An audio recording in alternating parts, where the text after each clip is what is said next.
Welcome back to another Futura Sound video on the mysteries of Metal Gear Solid 5 Ground Zeroes. In this video, we'll discuss the side ops of the game and what they're about on paper versus actual fact, or the next closest thing to fact, in this new kind of paranoid spy sci-fi game.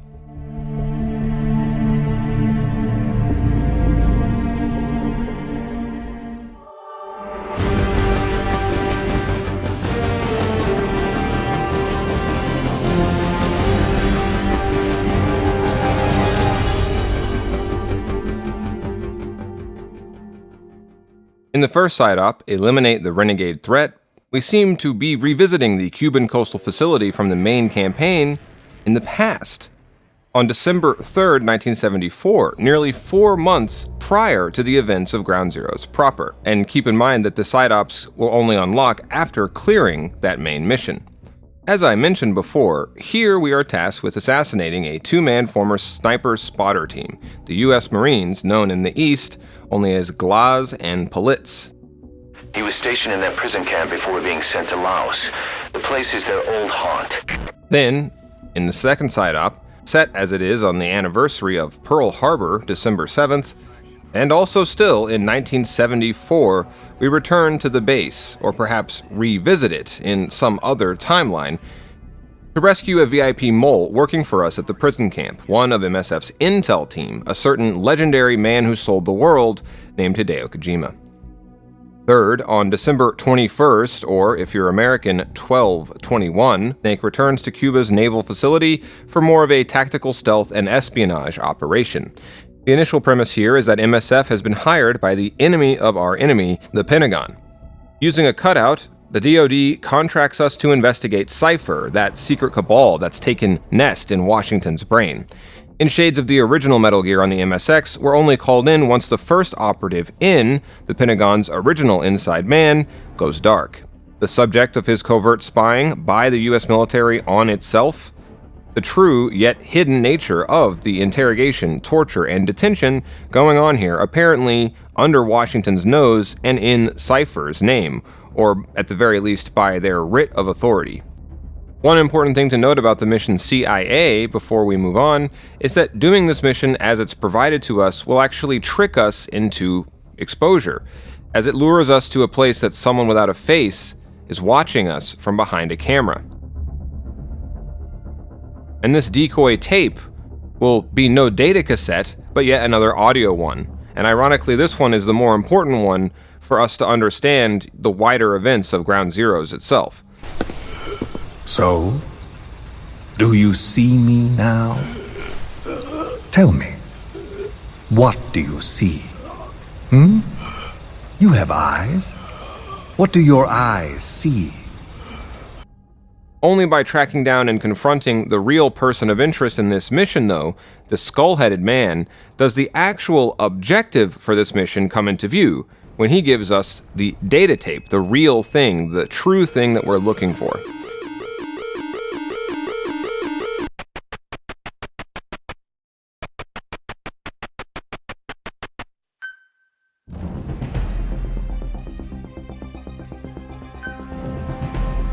Boss, we finished analyzing the tape you got from that soldier. It contains every last detail of the Black Site development plan. This is the information our client was after. No surprise that proposal submitted to the Pentagon was a pack of lies.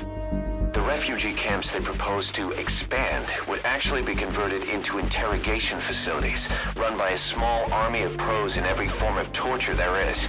They've even purchased a fleet of transports.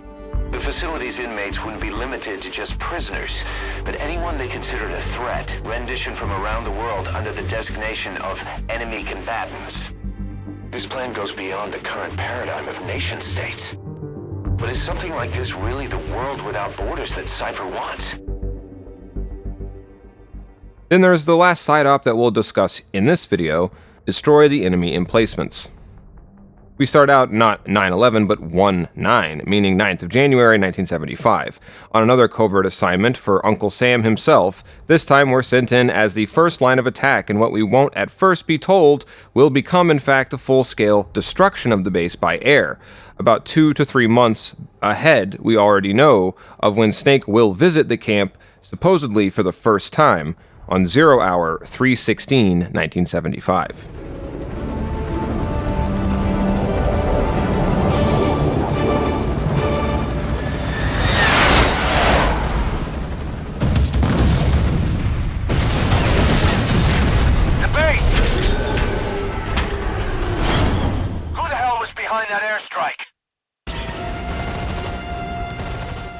The first, third, and fourth missions of the game each have their own little deceptions.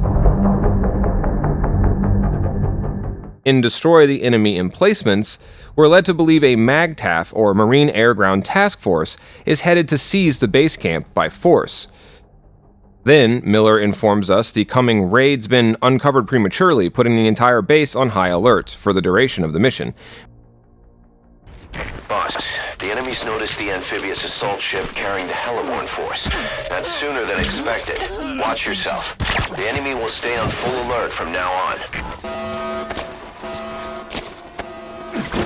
We then have to, abruptly, after we're done with that mission, also sabotage the enemy's armored vehicle, before Miller reveals we only have minutes until some unidentified aerial strike force blows the black site to smithereens. So much for the MAGTAF. We're left then not only with the mystery of what these side ops even are as so-called pseudo-historical recreations, but also who those bombers even belong to, and, for that matter, what big evil secret plans were just kept quiet by their deployed ordnance, or in at least as far as the parallel timeline or virtual reality or whatever it is that these side ops represent. Boss, the mission objective is to eliminate 2 U.S. Marines officials. The pair were in Laos together, but retired after the U.S. withdrew its forces. They were a sniper spotter team. Eliminate the renegade threat begins by hinting in so many words that killing the former sniper spotter duo here might bring peace day to Laos's brutal civil war. The clients are KGB contacts from my Columbia days. Don't worry, they had nothing to do with Zadornov. They lost a lot of comrades to the eye and the finger. The NVA lost high-ranking staff too, but also their families, their children. To the east, the 2 were a reason to be afraid of the dark. Their extradition to face trial is even on the table in the peace talks. Supposedly, the East fears the 2 that badly. Even if the war ends, the East fears their return. For our clients, it will only truly be over when these 2 are dead. Killing them will reward us at the end with more of this same kind of surface story. With those 2 targets out of the way, we might just see an early end to the war. The problem? It's all BS. The supposedly terrifying sniper, he's missing an eye, while his spotter lacks a hand. These 2's sniper spotter days are over.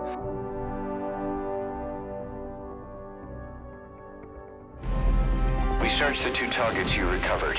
One of them had a glass eye, the other a prosthetic index finger. Looks like all the therapy and drugs couldn't help them forget the war. They resorted to self-mutilation. But you can't cut off your name. Just like us. They were human.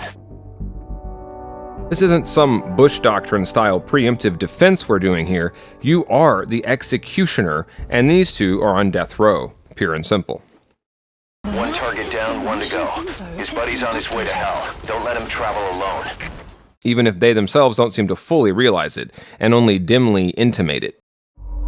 But did you notice, boss? They seem to be afraid of something. Feared it more than death itself. Just what the hell is going on in that place?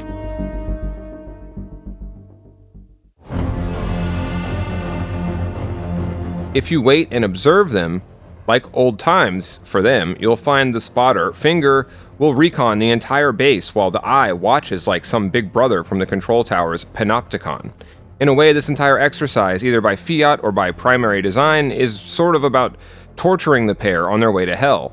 Not, mind you, by the East at all, but whoever the hell is really at work in the shadows here. Cypher or some equivalent threat. It seems the 2 were given this homecoming to Airstrip 1, Cuba, precisely in order to be killed.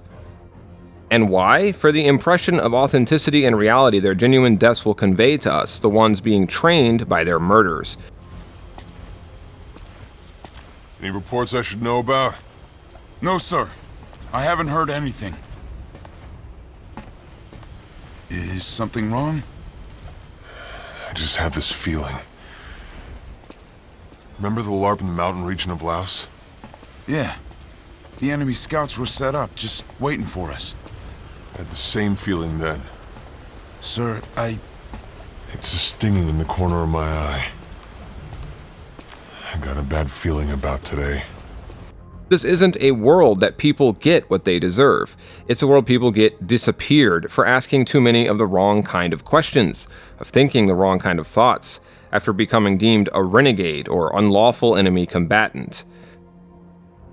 And of course, the mission CIA, which I already sort of suggested, has its own deceptions. The target of contact has in fact been flipped by the enemy, becoming their inside man and feeding you both mis- and disinformation. Are we on? He made contact, and I told him to head to the central control tower. He had an eye patch over his right eye? Yeah, just like you guys said, it was him. Am I done now? We're all set up on our end, too. Now we just wait for this boss to show. So you're not gonna touch my family, right? Depends on how it goes. Better start praying. Only by disregarding his advice, tailing him, and then confronting his handler after the two rendezvous, that skull-faced man I mentioned, do we obtain supposedly some version of the true plans for this base. speak. So you want this tape? There was another tape? What could that mean? Speak. Get it over with. Spit it out. You're too late. You can't stop the plan. We're free of any one government. And lastly, there's one secret worth mentioning in Destroy the Enemy Emplacements I've yet to cover. Apart from the base's impossible destruction that we witnessed at the end, there's the intel team member taken hostage in the boiler room. He provides this crucial bit of intel, and a just as crucial tape, both of which I'll play segments of here. Boss, I never expected you to come. This place is full of enemy combatants. Rendition from all over the world. But I couldn't believe how many groups were asking the questions. They gotta have some kind of secret agreement. And I guess I'd say there were MI6, BND, ISI. I even heard one guy speaking Russian. Yeah, they were making deals with the East too. Local agencies will snatch dissidents who've defected to the West and send them back across the Iron Curtain after us and stop over here. And they're dealing in leverage on foreign administrations. Backdoor money, scandals, financial fraud. By sharing information that governments want to sweep under the rug, they gain leniency for their agencies. They're trying to create some kind of human network without borders. Sorry, that's all I know. Can't believe I got captured. I should have known I wasn't up to your standard. The torture was beyond anything I imagined. They were breaking guys left and right. I came pretty close. But don't worry, boys. I didn't tell them a thing. But just one time, I was questioned by this other guy. He was different from the rest. I'll never forget what he said. He cut right into me. Nothing to be ashamed of. Pain gets the better of us all. Let the words comfort you. Now, what did your boss tell you? I nearly talked. This guy was so weird. I know I saw his face. I can't remember it. The administration here knew about the operation. There was a leak. The brass are long gone. All that's left of the grunts kept out of the loop. Us enemy combatants. Don't know why they just left witnesses like us here alive. Mind if we stop a minute, boss? I gotta rest. The main reason I suspect an inside job in Eliminate the Renegade threat is because the pair were evidently assigned here to inspect this base. To outside eyes, it's all been designed to look like a hero's welcome, which is the perfect way to avert suspicion off of the handlers or the higher-ups who gave them that mission to begin with. And just in case there are any problems, it seems that Cypher has its own people embedded within the Marines here, which we can see stationed at each exit during this level. If true, they would be recognizable as Cypher's personnel from their overall appearance and their selection of grenades. Another thing to note, although this is subtle, is in Eliminate the Renegade threat, when Glaz and Politz meet up, they only talk about being in Laos in one particular campaign. It didn't sound like that was exactly their only area of operation. The choice of Laos drives home some of the wider themes that the Phantom Pain will come to convey, such as smaller nations' fate being dictated by the actions of larger ones. Note that Kaz mentions the KGB, who are Russian, and the NVA, or North Vietnamese Alliance, who are Vietnamese, as Glaz and Politz's victims in Laos. The wars in Indochina rapidly expanded beyond borders. They were a borderless war to some extent, and I think that's very key as well. This part will be a little bit less scripted, but I'm just going to share, as we wrap up this video, a couple of observations that I've made just replaying these missions over the last couple of days in preparation for this video.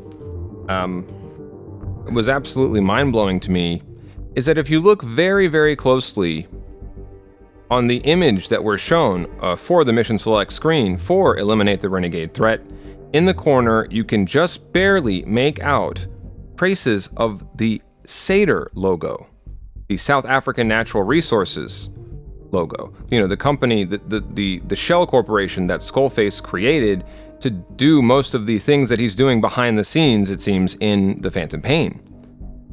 And then even this image of them in the car, in the back, you see there's a soldier he's taking a cigarette out of a case, but the way that it's blurred together and just given the themes and just the storytelling methods of both games, I can't help but shake the suggestion that this image makes for me of sort of a vaguely reminiscent of when Skullface reveals his third English strain is, missing, and basically it reveals that he has an English strain of the vocal cord parasite. Like that whole scene, I think it's actually being weirdly foreshadowed in this sort of image, not image of it. This recall, not recall, if that makes any sense. And all of this, as we'll cover when we get to a video just on Ground Zero's themes, is part of how this game is already conveying some of the themes of Orwell's 1984. These photos of a supposedly objective past, which we're seeing firsthand being used against us to craft whatever sort of false narrative about the past that the people who use them want.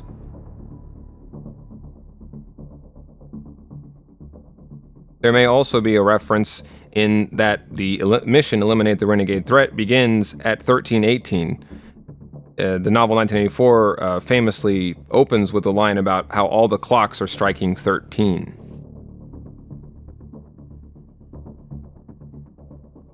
Careful listening to the briefing during Eliminate the Renegade threat will reveal that it was Glaz who apparently was stationed in the old prison camp before being sent to Laos, which justifies them being sent back here. And in general, if we engage with some of the other Marines on the base during this mission, they'll more or less corroborate the notion that they were sent here for some sort of inspection and that they are supposed to be some sort of honored guests. Now, one thing I can't really get into too much is just how much I think that all these missions are meant to sort of symbolically or even unconsciously echo some of the traumas and even some of the guilt that our character, Big Boss, would be feeling after the events of Ground Zeroes. And I think that Glaz and Politz, just long story short, I think are sort of avatars or ciphers that are really representative of his memories of himself and Kaz. And one kind of interesting thing that may support this is that if you throw Glaz, he kind of screams like Big Boss, which I think is very funny. Of course, he also resembles him in the face, and, you know, Politz is wearing Kaz's glasses. And it's also worth noting that in this mission, Eliminate the Renegade Threat, almost everyone on the base seems to be coughing and hacking away. So it's, you know, for those of us such as myself who have a conspiracy theory that the English strain was first worked out somehow in 1975 during or after the events of Ground Zeroes, all these sort of clues that point to the, you know, the coming importance of stuff like epidemics and illnesses and pathogens, I think is very interesting, to say the least. And of course, it's terrifying if you try to interrogate either one of Glaz or Politz, because they say things like "a phantom comes" and other sort of very cryptic, spooky things like that. There's more that I could say here, definitely, and I mean, we really have only covered in detail Eliminate the Renegade Threat, but I think a lot of this stuff can come back up when we actually do talk about themes. The last really big bombshell that I want to, you know, drop for you guys here, though, is this. Look what I found when I went into the locked armory during Eliminate the Renegade Threat.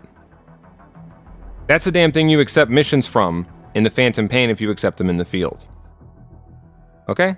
So, you know, people think I'm crazy for, you know, reading so much into reused assets and stuff, but I think that in this game in particular, not in every case, and I've certainly made mistakes, I've certainly read into things that probably weren't there, or got excited by an idea, but, you know, in second thought, it wasn't that plausible, or what have you, and I have tried to get better about, you know, not just floating every theory that occurs to me, and I never really was trying to float every theory that occurred to me, just the ones that I think, just respective of the themes and so forth, that at least were plausible or made sense, you know, or would work with those themes, and seem to be supported by what little evidence that we have.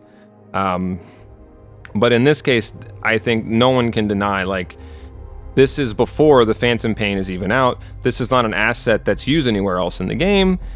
It's very intriguing that there are all these little fragments and traces of the future that seem to be contained here in the past. And especially if you're familiar with Orwell's novel and the slogans of the party of Big Brother, you'll, I think, see why that's so interesting. But with that titillating tidbit, I think I'll close out.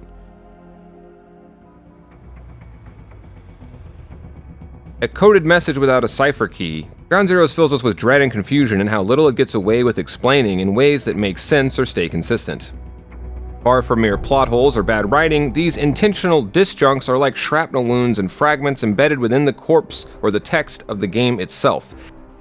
As the imperfect copy suggests that we're given of Yuji Horii murder mystery game from 1983, the Portopia serial murders, data mined from the cassette that skull-headed man gave us in CIA, Ground Zeroes and MGS5 in general will never be game over. They will be a murder mystery without resolution. They will be like the letter in Poe's famous short story, The Purloined Letter, that never arrives at its true destination or reveals its contents.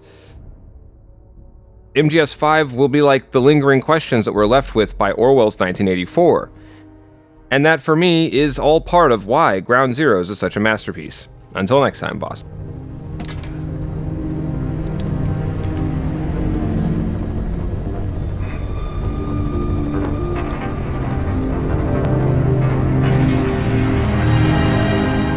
What took you so long?